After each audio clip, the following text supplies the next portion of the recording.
ఆధునిక సౌకర్యాలతో అందరికీ అందుబాటు ధరల్లో మీకు స్వాగతం పలుకుతుంది Ravipriya function hall AC, third floor, Ravipriya mall, Guntur road, Ongole.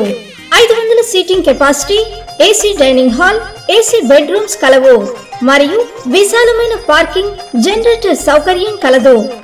వివాహాది శుభకార్యాలకు, నిశ్చితార్థం, ఓణీల ఫంక్షన్, పంచల function, birthday parties, office meetings మొదలగు అన్ని రకాల పార్టీలకు, ఫంక్షన్స్ కు చక్కని వేదిక Ravipriya function hall AC.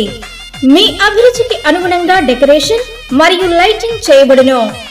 Booking కొరకు సంప్రదించండి చక్కా హరి, సెల్ 9849150375, చక్కా కృష్ణ, సెల్ 9293557721, రామకృష్ణ, సెల్ 9703498498.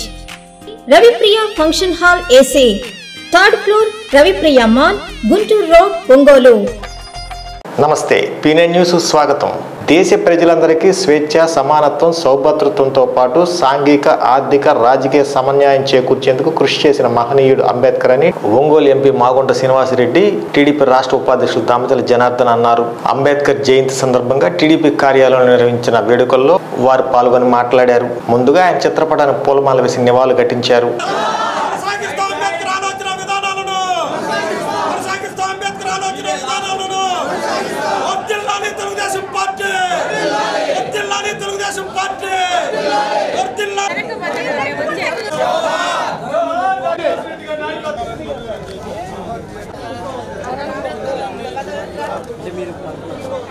जोहार डॉक्टर बीआर अंबेडकर, जोहार వెనక్కి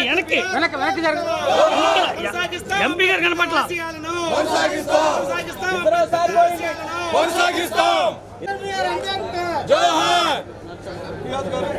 కొనసాగిస్తాం అంబేద్కర్ ఆశయాలను, కొనసాగిస్తాం అంబేద్కర్ ఆశయాలను.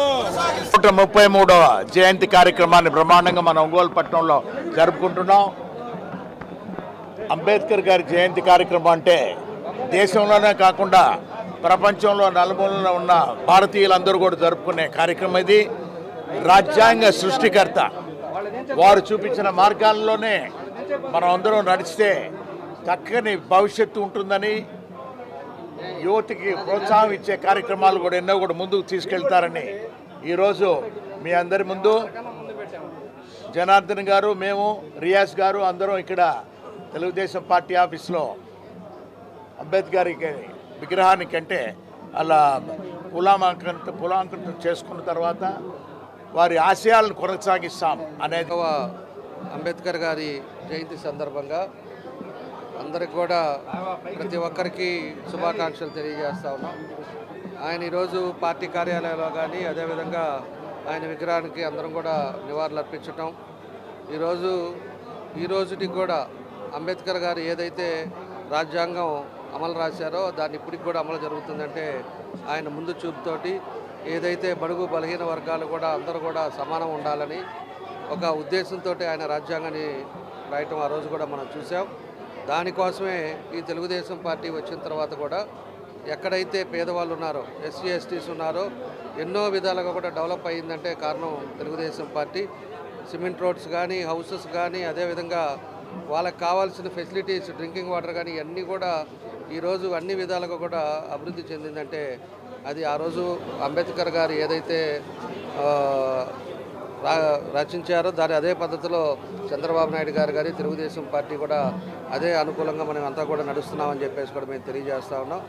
కాబట్టి భవిష్యత్తులో కూడా అన్ని విధాలు కూడా ఆయన ఏదైతే ముందు సూచనలతోటి ఆ రోజు రాజ్యాంగం రాశారో దాని ప్రకారంగానే మేమందరం కూడా పద్ధతి ప్రకారంగా మేమందరం కూడా నడుస్తామని చెప్పేసి కూడా ఈ సందర్భంగా తెలియజేస్తూ ఈరోజు ప్రత్యేకించి అంబేద్కర్ గారికి జయంతి. బడుగు బలహీన వర్గాల ఆశాజ్యోతి డాక్టర్ బిఆర్ అంబేద్కర్ గారి జయంతి సందర్భంగా జనసేన పార్టీ తరఫున ఘనంగా నివాళులర్పిస్తున్నాం. అలాగే రాష్ట్రంలో అంబేద్కర్ గారు రాసిన రాజ్యాంగానికి, ప్రజాస్వామ్యాన్ని కూనీ చేస్తున్నటువంటి ఈ రాష్ట్ర ప్రభుత్వంలో ఉన్నటువంటి వైసీపీ ప్రభుత్వాన్ని కూలదోసి రాజ్యాంగాన్ని, ప్రజాస్వామ్యాన్ని ఎన్డీఏ కూటమి ద్వారా బతికిస్తామని చెప్పేసి పత్రికా జరిగింది. దాంట్లో మా నాయకులైనటువంటి దామచల జనార్దన్ గారు, మాగొండ శ్రీనివాసరెడ్డి గారు, అదేవిధంగా షేక్ రియాజ్ గారు కూడా పాల్గొని ఈ కార్యక్రమాన్ని చాలా విజయవంతంగా మేము చేసుకున్నందుకు చాలా సంతోషపడుతున్నాం. దీని విధంగా ఈరోజు డాక్టర్ మహానుభావుడు అంబేద్కర్ గారు రాసినటువంటి రాజ్యాంగాన్ని ఈ జగన్ ప్రభుత్వం ఏ విధంగా కూలదీస్తుందో మీ అందరికీ తెలుసు. అచ్చంగా దళితులను చంపేసి డోల్ డెలివరీలు చేయటం, అదేవిధంగా ఎస్సీ సప్లానింగ్ నిధులు ఏవైతే ఉన్నాయో అవన్నీ దారి మళ్లించటం, ఎస్సీ ఎస్టీ బ్యాంక్ లింకుడు ఏ లోన్లు కూడా ఎస్సీలకు రానికుండా చేయటం, అంతేకాకుండా ఎస్సీల మీద భౌతికమైన దాడులు చేయటం, ఇవన్నీ ఇంకొక నెల రోజుల్లో అంబేద్కర్ జయంతి 133వ సంవత్సరం సందర్భంగా అందరికీ శుభాకాంక్షలు.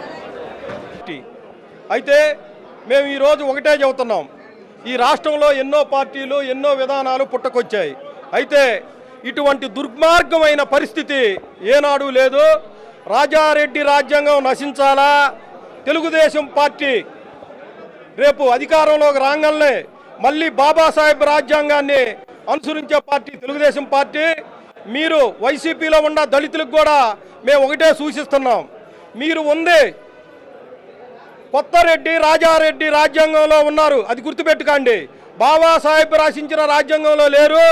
మీకు ఎక్కడైనా తెలుసుకొని మనకి బాబాసాహెబ్ రాజ్యాంగంలో ఉన్నటువంటి తెలుగుదేశం పార్టీకి మద్దతు ఇచ్చి మీరు బాబాసాహెబ్ డాక్టర్ బిఆర్ అంబేద్కర్ 133వ జయంతి వేడుకలను సాంఘిక సంక్షేమ శాఖ ప్రకాశం జిల్లా ఆధ్వర్యంలో ఘనంగా నిర్వహించారు. స్థానిక ఏబిఎం కాలేజ్ వద్ద గల ఆయన విగ్రహానికి జిల్లా collector S Dinesh Kumar, SP Garuda Sunil పూలమాల వేసి నివాళులు ఘటించారు. ఈ కార్యక్రమంలో దళిత ప్రజా సంఘ నాయకులు, అధికారులు, విద్యార్థులు తదితరులు పాల్గొన్నారు. యువతులు అండ్ కాలేజ్ అండ్ స్కూల్ స్టూడెంట్స్తో పాటు చాలా గ్రాండ్గా చాలా సెలబ్రేట్ చేయడం జరుగుతుంది. ఇక్కడ ఉంటున్న ఆయన మన ఒంగోలు ఉంటున్న ఆయన విగ్రహంకి మాల మర్యాదలు చేసేసి ఆయన మన దేశం కోసం ఇచ్చిన రాజ్యాంగం గురించిన కాంట్రిబ్యూషన్స్ గురించి అందరూ మరొకసారి గుర్తింపు చేసిన జరిగింది.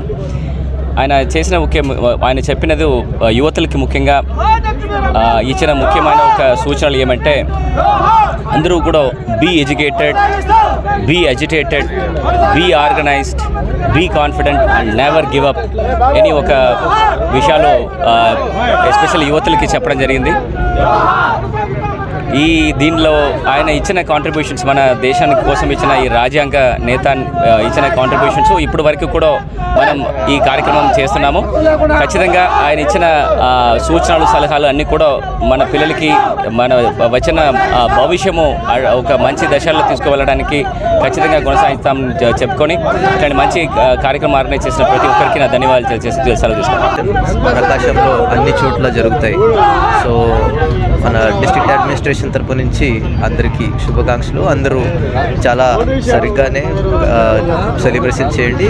ఏదైనా లా అండ్ ఆర్డర్ ప్రాబ్లం జరగకుండా చూడండి. Thank you. ఎమ్మెల్యే బాలినేని శ్రీనివాసరెడ్డికి వచ్చే ఎన్నికల్లో ఓటమి భయం పుట్టిందని, అందుకే ఓ సామాజిక వర్గంపై దుష్ప్రచారం చేసి సానుభూతి పొందే ప్రయత్నం చేస్తున్నారని తెలుగు మహిళలు ధ్వజమెత్తారు. టీడీపీ కార్యాలయంలో ఏర్పాటు చేసిన మీడియా సమావేశంలో పాల్గొని మాట్లాడారు. కేసు పెట్టారా లేదా నిన్న జరిగిన సంఘటనలో? ఆయన వయసు 67 సంవత్సరాలు. ఖచ్చితంగా నెల రోజుల ముందు 4 స్టంట్లు వేయించుకొని హైదరాబాద్ నుంచి వచ్చారు. మీరు కూడా వెళ్ళి పరామర్శించారు. మరి ఆయనకి ఆ కేసుకి ఏ విధమైన సంబంధం ఉందా? అక్కడేమన్నా ఆయన ఉన్నాడా? ఆ కొట్లాటలో ఉన్నాడా? కనీసం ఆ చుట్టుపక్కల పరిసర ప్రాంతాల్లో ఉన్నాడా? కనీసం అక్కడికి వచ్చాడా? మరి ఆయన ఎందుకు మీరు కేసులో ఇరికిచ్చారు? ఇది అక్రమం కాదా అని చెప్పి నేను ఈ సందర్భంగా ప్రశ్నిస్తూ ఉన్నాను. అదేవిధంగా ఎమ్మెల్సీ ఎలక్షన్స్ జరిగినప్పుడు మా సోదరి ఆర్ల వెంకటరత్నాన్ని మీరు కొట్టించలేదా అని సందర్భంగా అడుగుతూ ఉన్నారు. ఆమె ఏం చేస్తే మీరు కొట్టించింది మహిళను చూడకుండా అని మేము అవుతున్నాం. మళ్ళీ ఆమె మీద మీరు కేసు పెట్టలేదా? అదేవిధంగా అజమున్నీసా మీద మీరు కేసు పెట్టలేదా? ఇవన్నీ అక్రమ కేసులు కాదా? వాళ్ళు ఏమన్నా మీ ఇంటి మీదకి వచ్చారా? మీ కార్యకర్తల మీదకి వచ్చారా? ఎక్కడ దొమ్మి చేశారు? ఏం రౌడీజం చేశారు? ఏం దౌర్జన్యం చేశారు? మీరు ఎందుకు ఆ కేసులు పెట్టారు అని చెప్పి మేము ఈ సందర్భంగా ప్రశ్నిస్తూ ఉన్నాం. నిజంగా అటువంటివి ఏమైనా చేస్తుంటే మీ దగ్గర ఏమైనా ఎవిడెన్స్ ఉందా? వాళ్ళు తిట్టేటప్పుడు కానీ, కొట్టేటప్పుడు కానీ, ఏమైనా దౌర్జన్యం చేసేటప్పుడు కానీ ఇవన్నీ అక్రమాలు కాదా అని చెప్పి మేము మిమ్మల్ని ప్రశ్నిస్తూ ఉన్నాం. అదేవిధంగా ఇంకా చెప్తా ఉన్నారు, ఒక ఆవిడ చెబుతా ఉంది మీరు మర్యాద నేర్చుకోవాలి అది ఇది అని చెప్తా ఉంది. మర్యాద అంటే ఏంటి? మహిళల్ని కొట్టడమేనా మీ మర్యాద? మహిళల్ని కొట్టడమేనా అని నేను అడుగుతా ఉన్నాను. నిన్న వాలంటీర్ని ఫోటో తీసినందుకు మహిళని కూడా చూడకుండా విచక్షణారహితంగా మహిళను కొట్టారు మీరు. ఆ రోజు ఎమ్మెల్సీ ఎలక్షన్ అప్పుడు కూడా కొట్టారు. అంటే మహిళల్ని కొట్టడమేనా మీ మర్యాదని నేను అడుగుతా ఉన్నాను. తర్వాత ఇంకొక ఆవిడ చెప్తా ఉంది, అందరు చెప్తా ఉన్నారు ఆమె చూడు ఎలా మాట్లాడుతుందో, ఎటువంటి భాష మాట్లాడుతుందో చూడండి, ప్రెస్ వాళ్ళ ముందు ఇలా మాట్లాడుతుందించని మీకు తెలియకపోతే తెలుసుకోండి. ఒంగోలు ప్రజలందరికీ కూడా ఈ విషయం తెలుసు. కాబట్టి మీరు పదే పదే మసిపూసి మారేడుకాయ చేయాలని చెప్పి మీరు దౌర్జన్యం చేసి మళ్ళీ దాన్ని కమ్మ కులానికి అనుకోవటం చాలా తప్పని చెప్పి సందర్భంగా తెలియజేస్తున్నాం. ఇటువంటి మాటలు నమ్మడానికి ప్రజలెవరు కూడా అమాయకులు కాదని చెప్పి ప్రతి ఒక్కళ్ళు వీడియోల్లో సోషల్ మీడియాలో జరిగిందంటే ప్రతి ఒక్కళ్ళు కూడా చూస్తున్నారని చెప్పి ఈ సందర్భంగా చెప్తూ ఉన్నాం. అదేవిధంగా అదే రోజు చెన్నిపాటి బ్రదర్స్ పార్టీలో చేరారు. అదేవిధంగా ప్రతిరోజు తెలుగుదేశం పార్టీకి పెరుగుతున్నటువంటి ప్రజాదరణను చూసి ఓర్చుకోలేక మీరే ఈ సంఘటనని క్రియేట్ చేసి దీన్ని మాకు ఆపాదించాలని చెప్పి నా కుటుంబాన్ని టచ్ చేశాడు. ఎవరు నీ కుటుంబాన్ని టచ్ చేసింది? జనార్దన్ టచ్ చేశాడా? మేము అడుగుతా ఉన్నా. ప్రచారానికి పోయావు, వాలంటరీ ఫోటో తీసుకున్నారు, చిన్నగా జరుగుతుంది కథ. మోహన్ వచ్చి బయటకు వస్తే 30 మంది మీ వాళ్ళే ఉండారు. అరే ఒక్కడుండాడ్రా, వాళ్ళని కొట్టగాకండ్రా, తప్పు అంటున్నా కూడా విశిష్టరహితంగా అతను కొట్టడం జరిగింది. ఆ అమ్మాయి అనింది, ఆ అమ్మాయిని కొట్టేసి వచ్చారు. ఈ విధంగా చేసుకుంటే ఏ రౌడీ రాజకీయం చేస్తున్నా నా చిన్నతనంలో చూసా. కొంతమంది ప్రాంతాల్లో బళ్ళ మెట్రోళ్ళకి వీళ్ళకి పాత మార్కెట్ సెంటర్లు ఇట్లాగా కొట్టుకుంటూ ఉండేవాళ్ళు. అలాంటి కల్చర్ని మళ్ళీ మీరు తెస్తూ ఉన్నారు. ఇది మంచి పద్ధతి కాదు. జనాలందరూ చూస్తూ ఉన్నారు, మీ స్థితిగతులను తెలిసిపోతున్నాయి. నీకు మెంటల్గా మైండ్ ఏమైనా పోయిందేమో అని చెప్తా ఉన్నా. ఎందుకంటే సర్వే రిపోర్ట్లు కానివ్వండి, ఇప్పుడున్న వాస్తవ పరిస్థితులు కానివ్వండి, మీరు చేసినట్టు ఒంగోలుకి 5,000 కోట్లతోటి మీరు చేసిన అభివృద్ధి పనులు చూసి కానివ్వండి జనాలు చాలా మెచ్చుకుంటా ఉన్నారు. మేము ఒకటే చెప్తున్నాం, దమ్ముంటే ధైర్యం ఉంటే మా ముందుకు వచ్చి మాట్లాడండి. రౌడీలను తీసుకొచ్చి మేము వస్తాం, మేము అభివృద్ధి ఏం చేసాం, సంక్షేమం ఏం చేసామని మాట్లాడతాం.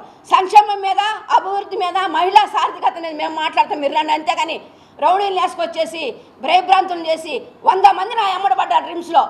నేను ఊరికి నిలబడి అక్కడ 100 మంది పడ్డారు మగపిల్లలు. ఖచ్చితంగా నీకే కాదు, నీ కొడుకు కానివ్వండి, నీకు కానివ్వండి, నీ పార్టీ వాళ్ళకి కానివ్వండి, ఇక వైసీపీ పార్టీ అనేది లేకుండా కనుమరుగైపోతుందని చెప్పి ఈ సందర్భంగా చెప్తా ఉన్నాము. కానీ ఈరోజు మా సోదరి అని మాట్లాడినట్లు ఇందాక ప్రభావతి గారి ఇంటి దగ్గర కారం ఉంది అది ఇది అని చెప్పి చెప్పారు. ఎవరి కళ్ళలో కారం పడింది, ఎవరి దగ్గర ఏమన్నా ఉందా అని చెప్పి కూడా మా సోదరి అని మాట్లాడారు. నిజంగా కానీ మీ కోడల్ని కూడా ఈ సందర్భంగా ప్రశ్నిస్తూ ఉన్నాం. ఏమ్మా మిమ్మల్ని వచ్చి ప్రభావతి పుష్ చేసిందా? నీ పక్కన ఉండే నాయకురాల్ని పుష్ చేసిందా? నిజంగా కానీ ప్రభావతి అలా చేసి ఉంటే మీరు కానివ్వండి, మీ మామగారు కానివ్వండి, నీ కొడుకు మీద ప్రమాణం చేయమని చెప్పి ఈ సందర్భంగా చెప్తా ఉన్నాము. అలాగే ప్రభావతి అలాంటి పని చేయలేదు అని చెప్పి మేము ప్రమాణం చేస్తూ ఉన్నాము. ఇవి ఎక్కడికైనా రండి, ఖచ్చితంగా మీరు ప్రమాణం చేయండి, మేము కూడా ప్రమాణంకి సిద్ధమని చెప్పి మేము చెప్తా ఉన్నాం ఈ సందర్భంగా. అలాగే కమ్మ సామాజిక వర్గంని అంటూ ఉన్నావు. ఇందాక మన పద్మజ గారు చెప్పినట్లు కమ్మ సామాజిక వర్గ ఓట్లతో నువ్వు గెలవలేదా? కానీ ఒకటే గుర్తుంచుకో, ఒంగోలు అభివృద్ధిని పరిచయం చేసినటువంటి నాయకుడు కమ్మ సామాజిక వర్గానికి చెందిన నాయకుడు. ఎన్నిసార్లు గెలిస్తేనేమి ఒక్క అభివృద్ధి పనే వాళ్ళ ఒంటి మీద స్పృహ లేదనమాట. ఎందుకు చెప్తున్నానంటే ఆ మాట అన్న వాళ్ళు బెడ్ల మీద పడుకొని ఉన్నారు. వాసన్న పడుకొని ఉంటే వాళ్ళు వాళ్లకు 4 గీట్లు గీశారు. ఈ చిన్న లాజిక్ ఎలా మిస్ అయ్యారు? చొక్కా మీద నుంచి వస్తే చొక్కా చినాలి కదన్నా. వాళ్ళు శుభ్రంగా చొక్కా ఇప్పి 4 గీతలు గీసి బెడ్ మీద పడుకోబెట్టి ఇంత సినిమాస్టిక్గా చేయాల్సినంత అవసరం ఏముందో ఒక్కసారి ఆలోచించండి. ఈరోజు మేము ఇంత కడుపులో మండి మాట్లాడుతున్నాం. మిమ్మల్ని దేవుడితో పోలుస్తున్న మీ మహిళామ తల్లులకు కూడా చెప్తున్నాము, దేవుడు అంటే ఎక్కడో ఉండడన్నా, మనుషుల మధ్యనే ఉంటాడని మాకు కూడా తెలుసు. ఒక్కసారి ఎమ్మెల్యే కదా, ఒక్కసారి అని చెప్పి పదే ఎందుకు రామనామ జపం చేస్తున్నారు? అంటే ఒక్కసారికే మీకు చెప్పుకోలేనన్ని పనులు చేశారు కాబట్టే కదా. మరి మీరేం చేశారన్న? జనాలలోకి వెళ్ళి కొట్టేదేందన్న?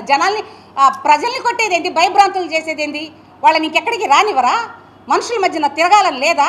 మీరే ఉంటారా? ఇదంతా ఒంగోలు ప్రజానికం గమనించండి. మీ విఘ్నతకే వదిలేస్తున్నాం. మీరు ఓటు వేసినా వేయకపోయినా భయభ్రాంతులకు గురై మీరు కానీ బాలినేని వాసు గారికి ఓటు వేస్తే, మరలా కానీ గెలిస్తే ఆయన ఈసారి గుర్తుపెట్టుకోండి, పార్టీ వాళ్ళందరినీ కొట్టుకుంటూ పోతున్నారు. మీకు మీ పిల్లలకు కూడా పుట్టగతులు ఉండవన్నమాట. మామూలు ప్రజానికని చెప్తున్నా. ఇది విఘ్నతతో ఆలోచించి రేపు ఓటు వేయడానికి వెళ్ళినప్పుడు ఎవరు సౌమ్యులో, ఎవరు సుకుమారంగా మాట్లాడతారో, ఎవరు ఆడవాళ్ళని గౌరవిస్తారో, ఎవరు మానవత్వానికి నిలువెత్తు నిదర్శనము కనుక్కొని మీరు ఓటేస్తే చాలా హ్యాపీగా ఫీల్ అవుతాము.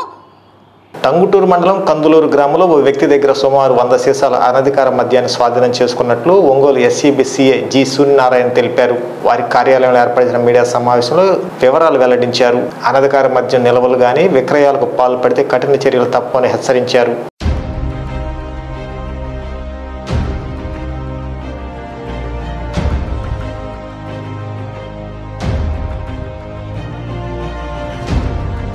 ప్రకాశం జిల్లా ఎస్పీ గారి ఆదేశాల మేరకు additional SP admin SCB activities Prakasam జిల్లా వారి ఆధ్వర్యంలో నిన్న police team and SCB station Ongole వారి యొక్క ఆధ్వర్యంలో నిన్న దాడులు చేసి మాకు రాబట్టే సమాచారం మేరకు టంగుటూరు మండలంలో కందులూరు గ్రామంలోని రోడ్డు పక్కన రామశ్రీను అనే ఒక వ్యక్తిని అదుపులో తీసుకోవడం జరిగింది. అతని వద్ద మేము ఒక 180 ml సీసాలను అతని నుంచి స్వాధీనం చేసుకోవడం జరిగింది. ఆ సీసాలు వాటి గురించి అతను మేము విచారిస్తే అతను ఈ కందులూరు దగ్గర ఉండే బ్రాందీ షాపు జిఆర్ఓ దగ్గర నుంచి వాడు సేల్స్మెన్ అనధికారికంగా సీక్రెట్గా వీటితో కొలీడ్ అయిపోయి వాడికి ఒక 10 రూపాయలు అదనంగా తీసుకొని బయట వాడికి ఒక 100 బాటిల్ ఇచ్చారని చెప్పి తెలిసింది. ఆ తర్వాత ఇతను ఇచ్చిన స్టేట్మెంట్ తర్వాత మేము వెరిఫై చేసుకొని ఆ సేల్స్మెన్స్ చైతన్య అనే ఒక అబ్బాయిని కూడా మేము అరెస్ట్ చేయడం జరిగింది. ఆ ఇద్దరిని కూడా మేము ఈరోజు అరెస్ట్ చేసి కోర్టుకి రిమాండ్కి పెడుతూ ఉంటాము. వీళ్ళు ఈ రామశ్రీను అనే వ్యక్తి గ్రామంలో ఈ ఒక 20 రూపాయల అదనంగా జీవనోపాధి లేక అతను హైదరాబాద్లోనే ఉంటాడు. ఇప్పుడు గత 10 రోజులుగా వచ్చేసి అప్పుడప్పుడు కొద్ది బాటిల్ తీసుకొని వచ్చి గ్రామంలో ఇక్కడ తెలిసిన వాళ్ళకి అమ్ముతూ ఉన్నాడని చెప్పి మాకు తెలిసిన పరిశోధనలో మాకు తెలిసిన విషయాలు. అది మా నోటీస్కి వచ్చి మేము ఈ విధంగా పకడ్బందీగా మా ఎస్పీ గారి ఆదేశాల మేరకు ఎడిషనల్ ఎస్పీ గారి ఆదేశాల మేరకు మేము వాళ్ళని పట్టుకోవడం కేసు పెట్టడం జరిగింది. ఈ సందర్భంగా పత్రికాముఖంగా మేము ఎలక్ట్రానిక్ మీడియా పరంగా మేము అందరికీ విన్నవించుకునేది ఏమంటే దయచేసి ఈ మద్య సీసాలు వాటికి సంబంధించి అనధికారంగా కలిగి ఉండటం కానీ అటువంటివి ఏం చేయకూడదు. మత్తు పదార్థాలకి దూరంగా ఉండాలి. ప్రజలంతా అప్రమత్తంగా ఉండాలి. వీటికి సంబంధించిన సమాచారం ఏదన్నా మాకు తెలిసినట్టయితే మాకు తెలియజేసినట్టయితే ఈ సమాచారం ఇచ్చిన వాళ్ళ వివరాలన్నీ గోప్యంగా ఉంచి మేము వాటి మీద దాడులు చేసి నిరోధించే చర్యలు చేపడతామని చెప్పి తెలియజేసుకుంటాం. Thank you. అది ఆర్ఓ వచ్చేసి కందలూరు జిఆర్ఓ తీసుకొచ్చాడు. బయట షాపులకు సంబంధం ఉండదు. అది బయటికి వీడు అనధికారికంగా బాటిల్ ఇవన్నీ కొనుక్కొని చైతన్య అనేవాడి యొక్క సేల్స్మెన్ ఉన్నాడు. వాడితో కొలీడ్ అయ్యి మాట్లాడి బాటిల్ తీసుకొచ్చుకున్నాడు. తీసుకొచ్చి వీడు అమ్మేదానికి తీసుకెళ్తామంటే పట్టుకున్నాడు. ఇచ్చేది అంతే. అదే కదా వాడు చైతన్య అనేవాడిని అరెస్ట్ చేయడానికి కారణం అదే కదా. మేము వాటిని కూడా చేసాం. మేము అక్కడేమి మద్దిపాడులో చేసాము, దర్శిలో చేసాము, బెస్తవారిపేటలో చేసాము, కనిగిరిలో చేసాము. ప్రభుత్వ దుకాణాల నుంచే మద్యం బయటకు వెళ్తుంది. మనం అరికట్టాల్సిన మనమే చేస్తున్నాం. దాని మీద చర్యలు ఎట్లా ఉంటాయి? చర్యలు అంటే యాక్చువల్గా జిఆర్ఓస్ వాటన్నిటికీ కూడా వాటి లోపలికి వెళ్ళి చెక్ చేసే అధికారం ఎక్సైజ్ వాళ్ళకు ఉంటుంది. సెబ్ వాళ్ళం ఎట్లా అంటే అనధికారికంగా ఎన్ఫోర్స్మెంట్ యజమాని అనేవాడు ఎవడు ఉండడు. అది జిఆర్ఓ గవర్నమెంట్ మీద యజమాని కింద రాదు. అది ఇట్స్ ఏ గవర్నమెంట్. ఇది దాని మీద ఎవడన్నా వ్యక్తులే తప్పు చేసేది. గవర్నమెంట్ ఒక నామ్స్ ప్రకారంగా షాపులు పెట్టింది. ఇప్పుడు ప్రభుత్వం గురించి మనం ఏం మాట్లాడకూడదు. ఇప్పుడు వద్దొద్దులే అవన్నీ కాదు, దయచేసి వినండి. షాపులో ఉండే వ్యక్తులు చేసిన తప్పుకి ఎవరైతే తప్పు చేస్తాడో పరిశోధనలో తేలితే వాళ్ళ మీద చర్య తీసుకుంటాం. వాడు ఉద్యోగం కూడా తీసేస్తాం. వాడు ఇంకొన్నాడు షాపులో. That is our action. ఎవడు చేస్తే వాడు పోతాడు. మీ సమాచారం ఇవ్వండి, వాళ్ళ మీద యాక్షన్ తీసుకుంటాం. ఇప్పటికీ మన జిల్లాలో సుమారు 30 మందిని తీసేసాం. సేల్స్మెన్ కానివ్వండి, సూపర్వైజర్లు కానివ్వండి. ఇట్లానే ఇన్వాల్వ్ అయితే ఉద్యోగం పోగొట్టుకుంటాడు. వాడికి వచ్చే జీవనోపాధి పోయినట్టే కదా. వాళ్ళందరి మీద కూడా యాక్షన్ తీసుకోవడం జరుగుతుందండి. జైలుకి వెళ్ళేదానికి సిద్ధపడిపోయారుగా. ఈరోజు జైలుకి వెళ్తే డ్యామేజ్ అయిపోతారు కదా, రిమాండ్కి వెళ్తారు, పరువు బాధ్యత అన్నీ ఉంటాయి కదా చర్యలు. మనం తీసుకునే క్రిమినల్ యాక్షన్ మనం తీసుకుంటాం. అరికట్టకపోతే దానికి ఇంకేం చేయాలో ఇంకా చేస్తాం. బైండ్ ఓవర్స్ చేస్తున్నాం వ్యక్తులని. 26 నుంచి మేము బైండ్ హౌస్. యువత భవిష్యత్ కోసం అహర్నిశలో ఆలోచించే వ్యక్తి చంద్రబాబు అని కూటమి అభ్యర్థి దామచర్ల అన్నారు. స్థానిక ఆస్టోనా ఫంక్షన్ హాల్లో టీడీపీ, జనసేన, బీజేపీ ఉమ్మడి యువత ఆత్మీయ సమ్మేళన కార్యక్రమంలో ఆయన పాల్గొని మాట్లాడారు. ఈ కార్యక్రమంలో ఒంగోలు ఎంపీ మాగుంట శ్రీనివాసరెడ్డి, జనసేన జిల్లా అధ్యక్షుడు షేక్ రియాజ్, బీజేపీ కన్వీనర్ యోగయ్య యాదవ్ తదితరులు పాల్గొన్నారు. సోదరులకు ముఖ్యంగా Telugu Desam party, Janasena, BJP Ongole assembly నియోజకవర్గానికి సంబంధించిన యువ రక్తానికి అందరికీ కూడా మా కుటుంబ తరఫున అందరికీ కూడా కలిగిలో ఒక ప్రోగ్రాం ఉన్నందువల్ల మేము ఈ సమావేశాన్ని అంటే త్వరగా వెళ్ళాల్సి ఉన్నందువల్ల మీకు ముందే మాట్లాడటం జరుగుతుంది. ఈ రోజు ఎన్నికలు వచ్చాయి. ఈ ఎన్నికల్లో యువత అనేది పాత్ర అనేది చాలా ముఖ్యమది. నా వరకు నేను చూస్తే వయసు 70 వచ్చేసింది. యువకులు ఉన్నారు ఇక్కడ. మా అబ్బాయి కూడా రాఘరెడ్డి కూడా వచ్చిపోయినారు. ఉన్నప్పుడు ఈసారి మన పెద్ద నాయకులు, మన నాయకుడు చంద్రబాబు నాయుడు గారు, లేదు శ్రీనివాసరెడ్డి గారు మీరే పోటీ చేయాలన్న మీదనే పోటీ చేయడం వచ్చింది. యువకులందరూ కూడా దయచేసి నన్ను కూడా యువకుడుగా కూడా భావించి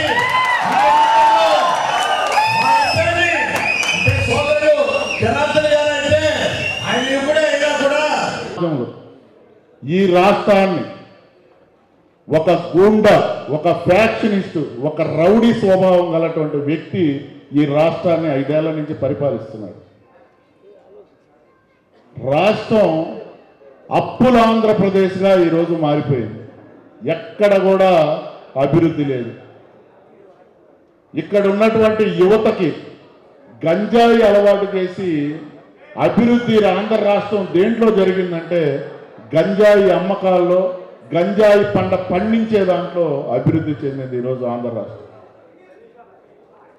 అందుకే పవన్ కళ్యాణ్ గారు మొదటి నుంచి కూడా ఏదైతే ఆంధ్ర రాష్ట్రం ఆ రోజు విడిపోయిందో, ఆంధ్ర రాష్ట్రానికి అన్యాయం జరిగిందో, మన రాష్ట్రానికి రావాల్సినటువంటి వాటాలు ఆనాటి కాంగ్రెస్ ప్రభుత్వం ఇవ్వకుండా పార్లమెంట్ భవనంలో ఉన్నటువంటి గేట్లు మొత్తం మూసివేసి మన రాష్ట్రానికి అన్యాయం చేసిందో, ఆ బాధను చూసి ఆంధ్ర రాష్ట్రానికి నేను ఉండాను అని చెప్పి ఆ రోజు జనసేన పార్టీని స్థాపించడం జరిగింది. 2014 జనసేన పార్టీని స్థాపించి ఆ దేశంలో ఎన్డీఏ కూటమి ఆనాటి నరేంద్ర మోడీ గారికి మద్దతుగా ఈ రాష్ట్రంలో ఒక అనుభవం అయినటువంటి ఎప్పుడు లేదు ఒంగోలు భూ కబ్జాలు ఈసారే జరిగినాయి. ఆయన వారసుడు ఎవరైతే బాలినేని శ్రీనివాసరెడ్డి పుట్టరత్నం ఉన్నారో వాళ్ళ కనుసన్నల్లోనే ఒంగోలు భూ కబ్జాలు జరిగినాయి. మరి ఆయన బయటకు వచ్చి నేను సిట్టేశాను, నేను నిజాయితీ పరుణ్ణి, ఎవరినైనా భూ కబ్జాలు జరిగితే నాకొచ్చి చెప్పండి, నేను దాని మీద యాక్షన్ తీసుకుంటాను, వాళ్ళని మా పార్టీ నుంచి కూడా సస్పెండ్ చేస్తానన్నాడు. మరి ఒక్కడి మీదైనా యాక్షన్ తీసుకున్నాడా? మరి ఆ రోజు సిట్లో ఉన్నటువంటి ఎస్పీ గారిని నువ్వు ఎందుకు మార్చావు అని చెప్పి నేను అడుగుతున్నాను. నీ మాట వినలేదు కాబట్టే కదా ఎంతమందిని నువ్వు అరెస్ట్ చేశావు. నీ వెనకాల ఉన్నటువంటి వ్యక్తులు నువ్వు కాపాడావు తప్పితే ఎక్కడ కూడా భూ కబ్జాలు చేసినటువంటి వ్యక్తుల మీద నువ్వు యాక్షన్ తీసుకోలేదు. ఇంకొక అవకాశం కనుక మనం బాలినేని శ్రీనివాసరెడ్డికి కనుక ఇచ్చినట్టయితే రేపు మన ఇళ్లకొచ్చి మన మీద మెడ మీద కత్తి పెట్టి మన ఆస్తులు రాయించుకునేటటువంటి పరిస్థితులు రేపు రాబోతున్నాయి. ఈ రాష్ట్ర ముఖ్యమంత్రిగా 32 కేసులు ఉన్నటువంటి వ్యక్తి జగన్మోహన్ రెడ్డి ముఖ్యమంత్రి కావాలా?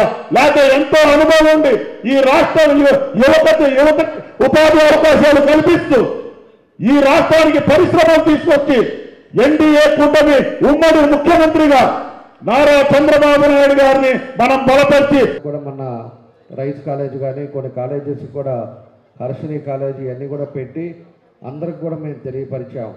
ఈరోజు ఉండే పరిస్థితుల్లో రేపు భవిష్యత్తు యువతది. మేమంతా కూడా మేము ఎంతవరకు మేము పోరాడినా రాష్ట్రం బాగుండాలి, మన నియోజకవర్గం బాగుండాలి, మనం ఉండే ప్రదేశాలు బాగుండాలని మా వంతు మేము కృషి చేసుకుంటా పోతుంటాం. కానీ భవిష్యత్తు అనేది మీ చేతుల్లో ఉంది. భవిష్యత్తు మీ చేతుల్లో, మీ ఆలోచన విధానంలో ఉంటుందని చెప్పి కూడా నేను తెలియజేస్తా ఉన్నా. కాబట్టి రేపు భవిష్యత్తు బాగుండాలంటే మీరు మంచి ఆలోచనతో ముందుకు రావాల్సిన అవసరాలు ఉన్నాయి. మనకి గొడవలు కాదు. ఈరోజు ఎంతోమంది మనం చదువుకొని మనం బయటకు వచ్చాం. మీ తల్లిదండ్రులు మిమ్మల్ని చదివించి ఏదో విధంగా ఉద్యోగాల్లో స్థిరపడి ఒక పద్ధతి ప్రకారంగా సమాజంలో ఒక మంచి పేరు తెచ్చుకుంటారనే ఉద్దేశంతో తల్లిదండ్రులు మిమ్మల్ని అందరూ కూడా చదివించారు. ఈ సైకో ప్రభుత్వంలో ఒక్కరికి కూడా ఉద్యోగాలు రాలా. ఈ రోజు ఉండే ఆ రోజు జాబ్ క్యాలెండర్ అని చెప్పి మోసాలు చేసి అబద్ధాలు చెప్పి ఈరోజు యువత అంతా కూడా రోడ్డు మీదకి వచ్చే పరిస్థితులు వచ్చినాయి. రోడ్డు మీద ఉండే యువత ఏమో ఫ్రెండ్స్ తోటి చేరిపోయి ఈరోజు అనేక మంది కూడా మన రాష్ట్రంలో గంజాయికి అలవాటు అయిపోయారు. విచ్చలవిడిగా అది ఎక్కడ ప్రతి బొంకుల్లో దొరికేటట్టుగా ఎక్కడ పడితే అక్కడ గంజాయి దొరికేటట్టుగా ఫ్రెండ్స్లో ఒకరికి అలవాటు అయితే ఇంకో 10 మందికి అలవాటు చేసే విధంగా ఈరోజు గంజాయి అలవాటు అయిపోయారు. ఆ గంజాయిల వల్ల వాళ్ళు ఏం చేస్తున్నారో తెలుసుకోండి. అలాంటి వ్యక్తులు కావాలా? మనకి ఎప్పుడు కూడా మీరు సంతోషంగా కుటుంబంతో ప్రశాంతంగా ఉండే వాతావరణం కావాలనేది కూడా మనం ఆలోచించుకోవాల్సిన విషయం అని చెప్పి కూడా మీకు తెలియజేస్తా ఉన్నా. ఇలాంటి వాతావరణం మన ఒంగోలులో ఉంది. ఎవరైనా మాట్లాడితే ఈ పోలీసు వాళ్ళని పంపిస్తారు. పోలీసు వాళ్ళని పంపించి కేసులు పెట్టడం, ఇబ్బంది పెట్టడం, లేకపోతే పొద్దుగుకులు తీసుకొచ్చి కూర్చోబెట్టి సాయంత్రం దాకా కూర్చోబెట్టి వాళ్ళని ఇబ్బందులు పెట్టే పరిస్థితులు వస్తున్నాయి. ఇలాంటి పరిస్థితి మన ఒంగోలులో ఉంది. ఈరోజు స్థలాలకు గ్యారంటీ లేదు. అదేవిధంగా దొంగ స్టాంపులు పెట్టి ఎంతమందికి అమ్ముతారో ఏం చేస్తారో మనకు తెలిసే లోపల ఏమవుద్దు అనేది అర్థం లేకుండా ఉండే పరిస్థితి ఈరోజు ఒంగోలులో ఉంది. ఈ మార్పు అనేది మనం తీసుకురావాలి. ఆ మార్పు తీసుకురావాలంటే మీ యువత అంతా కూడా కంకణం కట్టుకొని సీరియస్గా మనకి ఉండేది 4 వారాలలో పూర్తిగా మనం ఏ డివిజన్స్లో ఉన్నామో ఎక్కడ ఉన్నామో దాన్ని అన్నీ కూడా మీ అందరూ కూడా పార్టీ కోసం, అదేవిధంగా తెలుగుదేశం పార్టీ ఒక సమర్థవంతమైన నాయకుడు చంద్రబాబు నాయుడు గారి పరిపాలనకి మళ్ళీ ఆంధ్రప్రదేశ్ వస్తేనే స్ట్రీమ్లైన్ అవుతుంది. కాబట్టి అలాంటి దానికి మీరందరూ కూడా తోడ్పడాలని చెప్పి కూడా మీ అందరికి కూడా నేను ఈ సందర్భంగా తెలియజేస్తున్నా. అందుకే పవన్ కళ్యాణ్ గారు కానీ, ఇటు బీజేపీ మోడీ గారు కానీ వీళ్ళందరూ కూడా మాట్లాడుకొని ఇక్కడ ఉండే వ్యవస్థ నాశనం అయిపోయింది. పూర్తిగా కింద కూలివాడి కాడి నుంచి వ్యాపారస్తులు ఎవరు కూడా ఇక్కడ ఏదైనా వ్యాపారం పెట్టాలన్నా భయపడే పరిస్థితులు వచ్చినాయి. ఈరోజు ఒక ఇండస్ట్రీ ఉంది అంటే వాళ్ళని గద్దల్లాగా పీక తింటున్నారు. మన దగ్గర గ్రానైట్ ఉందంటే వ్యాపారాలు చేయలేని పరిస్థితులు తీసుకొచ్చారు. వాళ్ళు ఇష్టం వచ్చినప్పుడు ఫోన్ చేసి ఒక 1 కోటి రూపాయలు పంపించండి, ఒక 50 లక్షలు పంపించండి అని. తెలుగుదేశం అంటే కార్యకర్త పటిమా,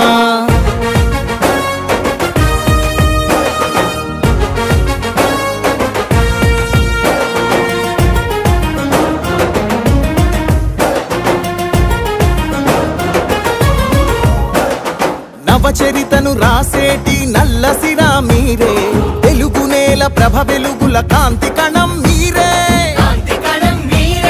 యవనిక శ్రమ సంచికలో సంచలనం మీరే, ఆంధ్రుల పౌరుష గీతం తొలి చరణం మీరే,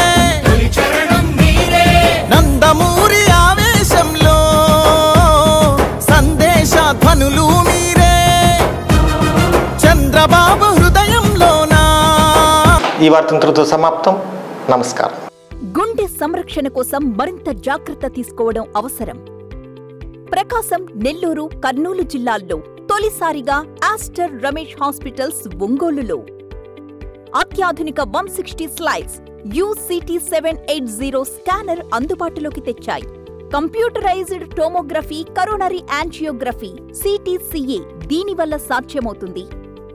CTCA పరీక్ష వల్ల గుండెకు రక్త సరఫరా చేసే కరోనరీ ఆర్టరీస్ కి జబ్బు చేసిందేమో తెలుసుకోవచ్చు. గుండెపోటు వస్తుందన్న దానికి అదే తొలి హెచ్చరిక.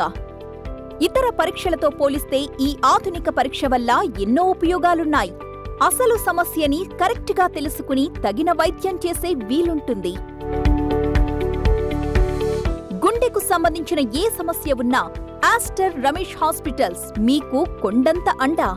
మీరు పూర్తిగా విశ్వసించదగ్గ అత్యాధునిక ఆసుపత్రి ఇది.